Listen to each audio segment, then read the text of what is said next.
Episode 5, The Drug Years, Escaping the Pain That Stayed. Finding light in darkness. Substance abuse as a coping mechanism for deep trauma and mental illness. The spiral into jail cycles, emotional avoidance, and the long crawl toward clarity.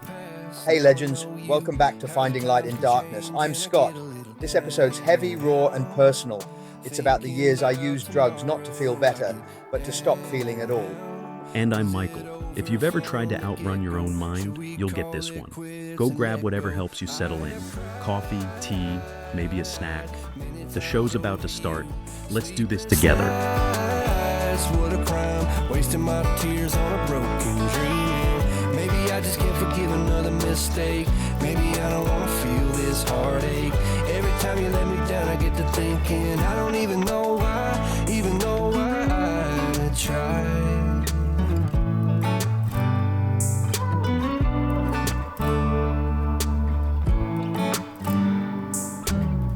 Is it just me? Do you feel the same? Were you up all night thinking you should maybe go your own way? Or should we stay? Try to make things right, cause I get a little down. Thinking about tomorrow, I get down. Should we call it quits and let go? I have cried many times over you. Sleepless nights, what a crime, wasting my tears on a broken dreaming. Maybe I just can't forgive another mistake. Maybe I don't wanna feel this heartache. Every time you let me down, I get to thinking I don't even know why, even though I tried. Yeah, I don't know why I tried. Yeah, I don't even know why. Yeah, I don't know why I tried.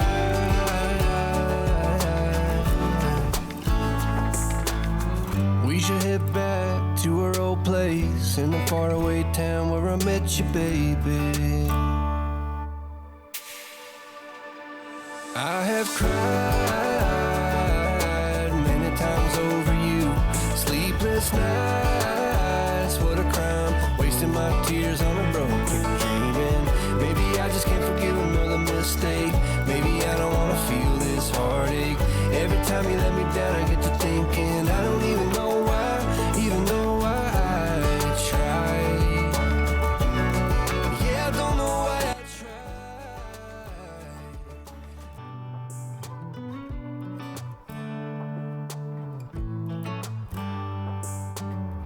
We should head back to our old place in the faraway town where I met you, baby. All those years pass, now I know you. How the times can change and I get a little down. Thinking about tomorrow, I get down. Was it over from the get-go? Should we call it quits and let go? I have cried many times over you. Sleepless nights, what a crime, wasting my tears on a broken dream. Maybe I just can't forgive another mistake. Maybe I don't wanna feel this heartache. Every time you let me down, I get to thinking I don't even know why, even though I tried.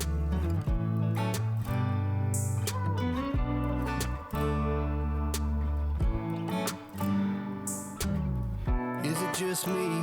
Do you feel the same? Were you up all night thinking you should maybe go your own way? Or should we stay? Try to make When I first started using it, wasn't to get high or anything. God, how do I put this? It was to stop feeling anything. You know that feeling where your head just doesn't shut up? Like your thoughts are running so loud they drown you out? That's where I was. Right? So, it wasn't about like fun or escape as people often think. It was survival, yeah?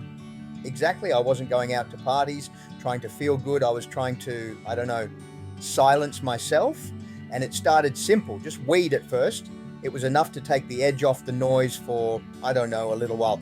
But just weed has this way of growing into something more, doesn't it? Absolutely. What starts as just anything never stays small for long. But back then, that first joint, mate, it was like finding this tiny fleeting moment of peace. After losing her, Your partner? yeah, after she passed, there was just this incredible weight.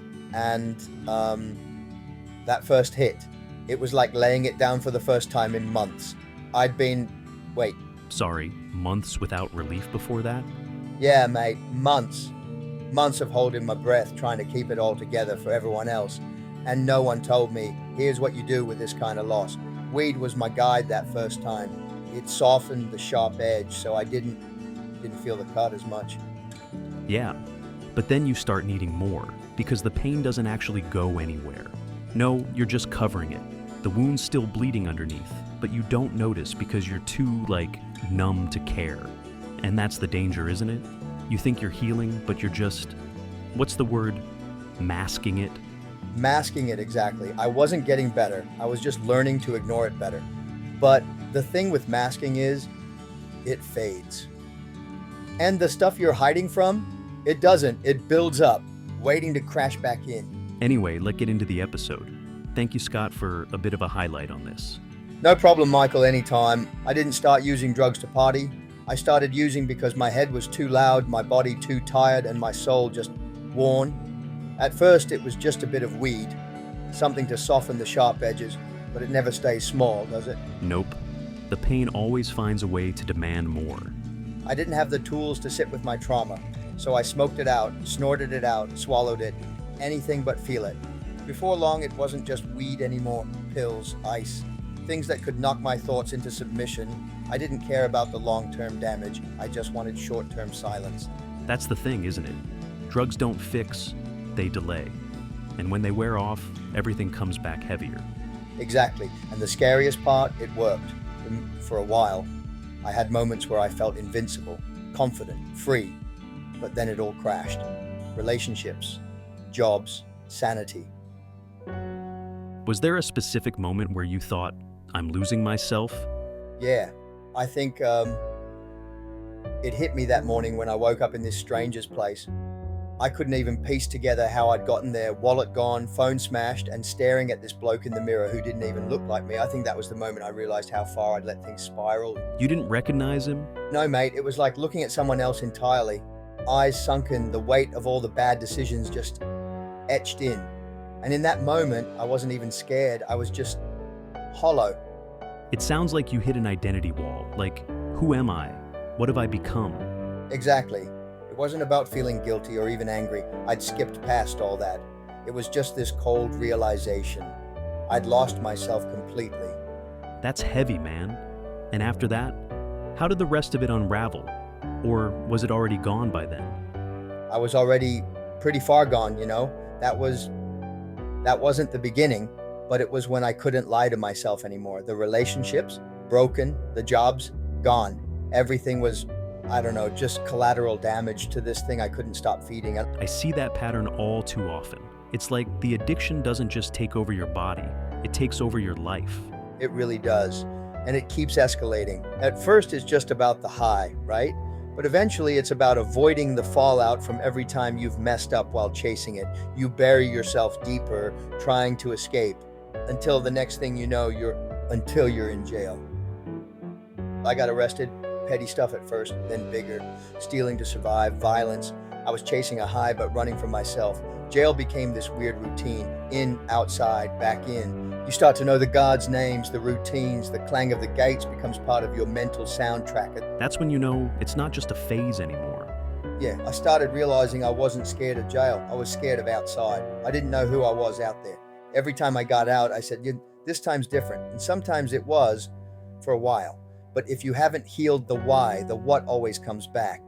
We see that so often in trauma survivors. Drugs become the Band-Aid, but no one talks about the infection underneath.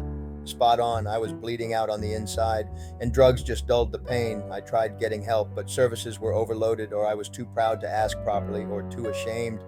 My first arrest, petty stuff. Then came the bigger things, stealing to survive, to get my fix. There was this cycle. Jail became this weirdly predictable routine. Where you almost find comfort in it? Yeah, it's twisted, isn't it? You start to know the guards' names, their shifts. You hear the clang of those gates in your sleep. But outside, that was scarier.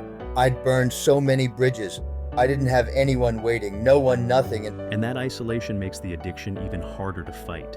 It feeds off loneliness, doesn't it? It absolutely does. Every release came with this promise to myself, this is it, this time's different. And for a minute, sometimes it was. You clean up just enough to think you've got it under control.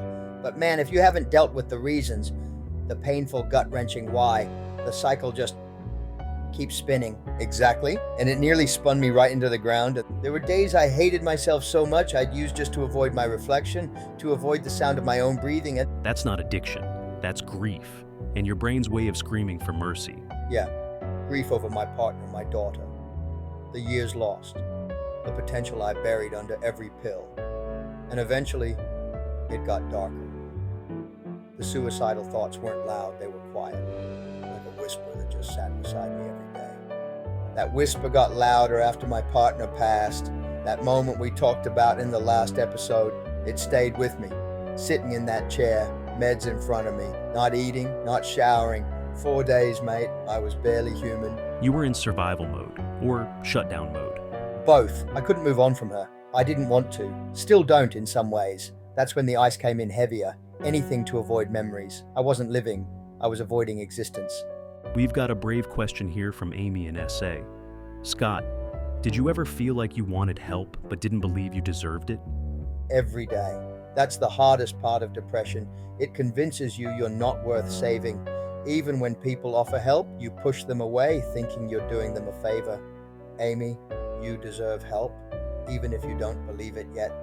Toughing it out just buries the pain deeper, and buried pain festers. That's what I learned the hard way. When I finally opened up, even just a crack, it was like a floodgate, like the first real air I'd breathed in years. It's powerful, isn't it? Just saying it out loud, naming what's inside you. That's where hope starts, just cracking the door open enough to let some light through. Yeah. Talking saved me, mate. It didn't fix everything, but it kept me here. And now, every time I share my story, it feels like another step away from the darkness. Let's break that down a bit. What Scott went through is a textbook example of trauma response addiction. The drugs weren't the issue. The reason for the drugs was. If we shame people for using, we're missing the point. We need to ask, what pain are they running from?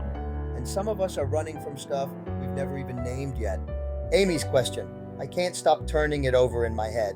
It was like she grazed a nerve I'd buried deep. That feeling of not deserving help, yeah, I lived there for years. It's like depression whispers in your ear, telling you you're a burden, that you're beyond saving. And I believed it. Yeah, and the killer is, you start to believe it. You think you're doing people a favor by not asking, but really, you're just cutting yourself off more. Exactly. Shame builds this wall, and pride chains you to it. Even when I realized I needed help, I'd talk myself out of it. Like, what if they tell me I'm too far gone? What if I prove to them what I already think about myself? And that's the lie, right there. Nobody's too far gone. Nobody. But trauma has this way of making you forget that. It's like trying to climb out of quicksand when you can't even see the rope. Yeah, and the thing is, the rope's often there. People offered their hands. I had friends, a few family members, but I'd push them away.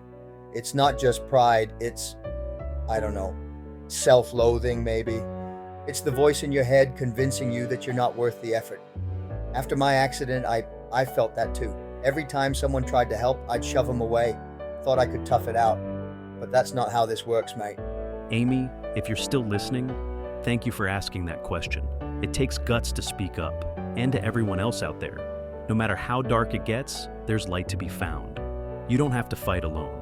Well said. And on that note, thank you for listening to my story. If it gave you even the smallest glimmer of hope, then it was worth sharing. And that's what this is all about, finding the light in each other's darkness. So let's all keep moving forward, yeah? We'll see you next time. Until then, please keep going. You've got this. I'm not going to wrap this up with I'm clean and perfect. I'm not. But I've slowed the spiral. I've looked in the mirror more days than not, and I've learned to talk. Talking saved me. Talking to blokes like Michael, talking to you, whoever's listening. And we've seen the power in that. One story can ripple through someone's darkest moment and help them hold on. Next week, a special recap episode. I'm stepping back. Michael and guest expert Patrick will walk through everything we've unpacked so far. Yep. Episode 5.5. We're going deeper into Scott's journey with professional insight and honoring how damn hard it is to share this publicly. And if you're listening and you feel seen right now, please keep going. Email chatwithscott@gmail.com. Check this 36. And if it's an emergency, call 000 now. Thank you very much for listening to my story, Finding Light in Darkness. That's right, Scott. We'll all find the light in darkness. Soul searching. See you in the next episode. And don't Fall forget, apart. there's always a little light. Keep following. Tunnel If you'd vision. like a confidential chat, Hiding which in is the private unless you dark. want it on the podcast. Well, I ain't gonna holler before I really Till bleed. next time, stay bright and always informed. Salvation, a quick fix remedy. You said I never could change. I thought I never could change. They said I never could change. Damn right, never would. Leave the light on.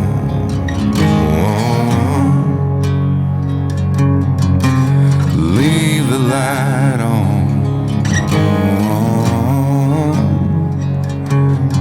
Just leave the light on. Yeah, leave the light on.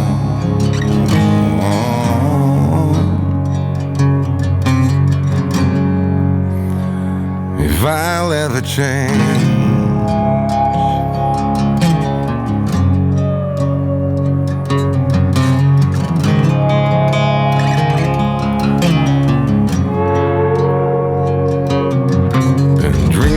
Nashville, Tennessee, while the cold here in Sweden got the best of me. Well, haven't I got better things to think about than that? Like deadlines, rent's due, bills pile up, family day in, day out, the clock's mocking me, getting old, oh God, the kids deserve so much more than this, gotta get rich. You said I never could change. I thought I never could change. They said I never could change.